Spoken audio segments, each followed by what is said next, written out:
Hi and welcome to The Venture. I'm Suzi Dafnis. I'm here with Robert Gerrish and Phil Dobbie, and we are talking today about social networking, specifically its application to business. So, how good a tool is social networking for business? Let's start with you. Look, I think in the right hands, it's a very good tool. In the wrong hands, it's dangerous. And I think we're already seeing quite a bit of both. But I think a lot of businesses dive into it without necessarily doing a whole lot of planning. And I think in those hands, it can be quite dangerous.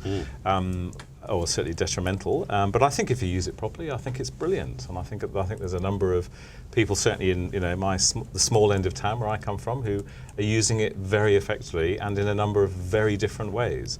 Yeah, we're often being asked, should I be on Facebook? Should I be on Twitter? Should I be on LinkedIn? And of course, they're the big networks right now in that area. How do you guide people when they ask you that sort of question? It depends what you want to do. I mean, if you really want to reinforce your brand, then a lot of companies use Facebook pages for that. If you've got a lot to say, then it's good to be on Twitter. It really depends on what sort of message you want to put out there. Sometimes, it's a big thing. I mean, this is the public voice of your company, and very often it's given to very junior people who may not have been in the business for very long. It's given to young kids who fresh into the business, all of a sudden have this job, which is almost like you are the corporate voice. It's like giving the postman boy the chairman's Mercedes or something. Yeah, well, it is pretty much like that, isn't it? And you see that happening a lot. And I follow some tweets from big corporates, and I think, why are you saying that? Or even worse, you have a whole team of people, and they've all got different voices. And so these businesses, are using the tool, but they're using it badly, and they're sending mixed messages to customers in a way that they wouldn't have done previously. They spend millions with their advertising agencies, getting the message tight like that, and then they go and blow it all by a misplaced tweet, and you see it happening a lot. Come on, Suzi, you're really active in this space. How are you using it?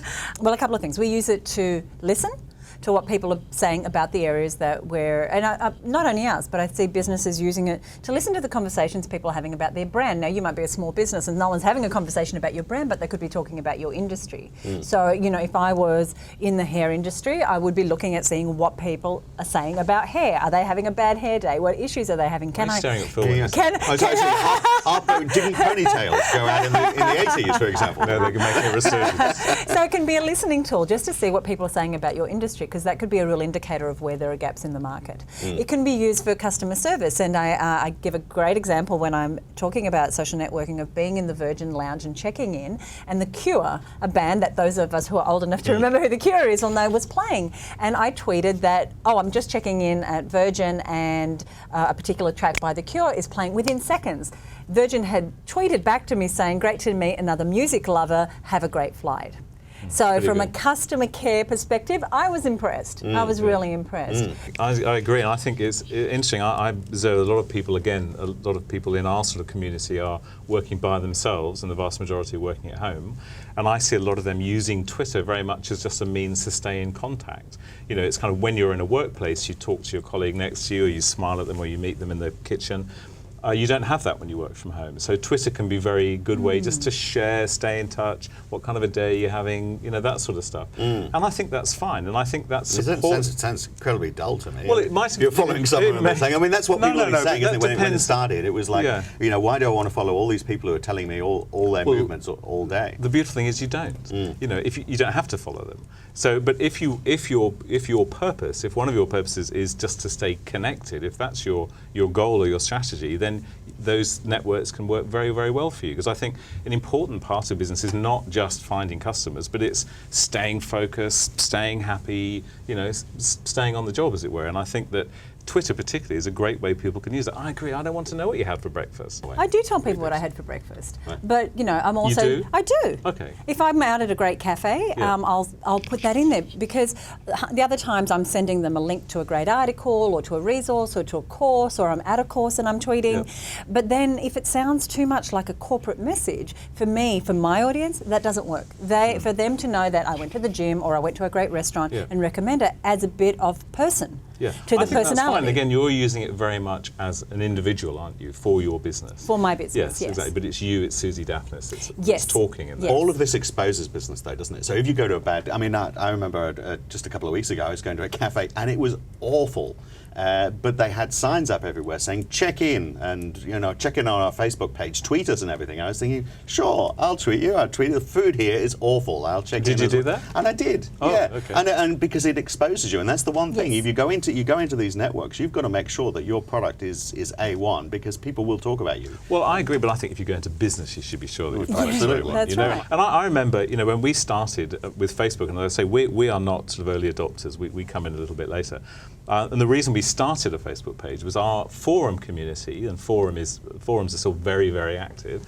Our forum community screamed at us and said, why haven't you got a Facebook page? And we said, well, yeah, good question, actually. So we started it as a response to kind of community demand, and they've just gone nuts on Facebook now. Yes. But I think some people's use of social networking is not like that, and that's. But it's a real commitment for businesses, and if you're going to have a Facebook page, and I think you mentioned this earlier, and I like your page, and then nothing happens, then like what's the point of having it? Yeah. Yeah, it's like anywhere. If there's no communication going, so once you commit to having a page, then you need to have a communication strategy. It's a two-way strategy, isn't it? I think that's what a lot of people tend to forget about. I mean, I use a lot of these tools for broadcasting, basically, because I'm a journo, and I've spent time writing these terrific articles, and I want people to go and read them or listen to them.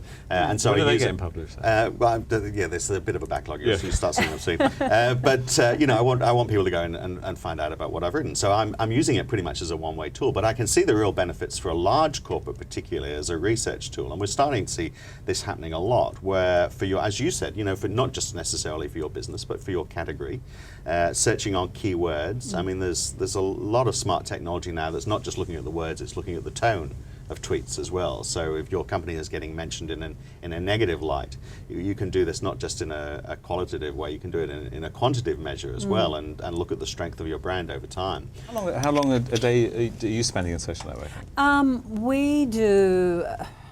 We do a lot to pre-plan our social networking. So whether it's the post on our Facebook page or what we're tweeting, a lot of it is planned out. Because what we do is we make use of other content, if you like. So we have a newsletter. We're going to put the highlights of that newsletter in our tweets and on our Facebook page over the next week. Sure. If we have interviewed some great businesswomen. Are you doing 8 hours a week, 20 hours a week? How long are you? Probably 2 to 3. Yeah, okay. So, Maximum. that's you really active 2 or 3 hours maximum. Yeah, I mean, but it's if you not looked at daunting, what we're is it? doing, it looks like we're talking all the time. Yeah. But we're very, very organised Yes, around it. So sure. it is definitely integrated into our business as a process for customer service, for marketing, for distribution. Well, I think one of the things that stops a lot of businesses going in is they look at it and think, oh my God, this is so daunting. Yes, and how do I get a return on investment for my time and my energy? But when you sit there and you work it out, as long as you've got your strategy right, the actual time involved does not have to be that huge, does it? Absolutely not. I remember the lovely phrase I read recently is, reach the people who count, don't count the people you reach.